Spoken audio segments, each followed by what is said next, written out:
Entraremos a explicar la corteza cerebral, en el cual identificamos 4 lóbulos principales, que son el lóbulo frontal, el parietal, el lóbulo occipital y el lóbulo temporal.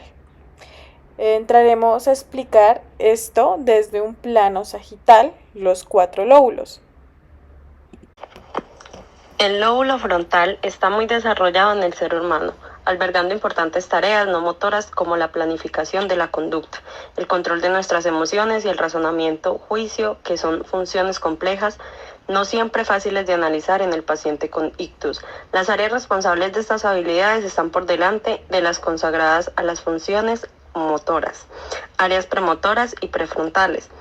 Como patología, parálisis o parapesia, la destrucción de la parte motora del lóbulo frontal en la corteza o sus vías a nivel de la sustancia blanca del hemisferio o del tronco encéfalo ocasiona una parálisis. El grado de parálisis depende de la localización del tamaño y del grado de destrucción. El lóbulo parietal está involucrado en el mapa de dónde actuar, integrando la información sensorial e interoceptiva de nuestro cuerpo, los músculos, articulaciones, tendones y exteroceptiva del exterior. Se le atribuyen básicamente funciones sensitivas asociativas, así como de reconocimiento del espacio. La patología que presenta es la alteración de la sensibilidad. El déficit neurológico también puede afectar al lóbulo parietal y a las vías sensitivas somáticas, con lo que la persona quedará con una pérdida de la sensibilidad de la mitad opuesta del cuerpo. El lóbulo temporal es el asiento de los últimos peldaños del procesamiento auditivo, así como el lugar donde en su cara medial asientan importantes estructuras de la memoria, que es en el hipocampo, y del sistema emotivo inconsciente, que es el sistema límbico. Una patología es el trastorno del habla, la afasia, cuando el lóbulo temporal resulta dañado por el ictus en el lado izquierdo dominante y en su área encargada del habla. Puede ocasionar una incapacidad para entender el lenguaje hablado.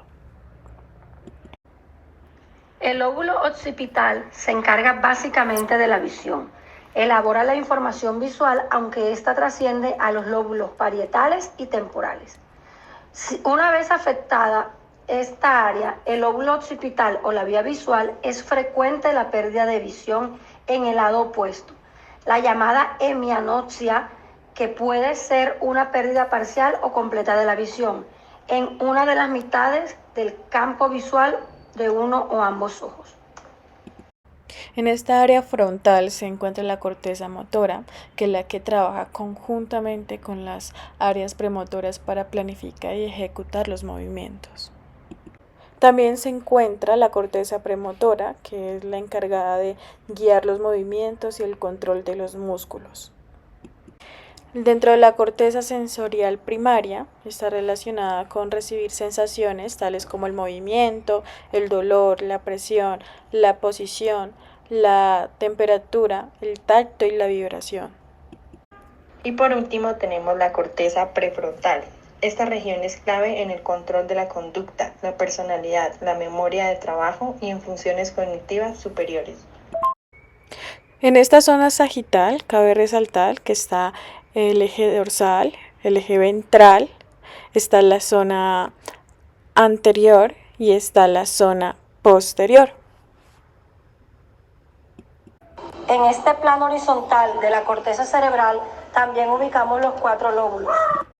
Aquí se posiciona el lóbulo frontal, por este lado el lóbulo temporal, aquí se ubica el lóbulo parietal y por último el lóbulo occipital.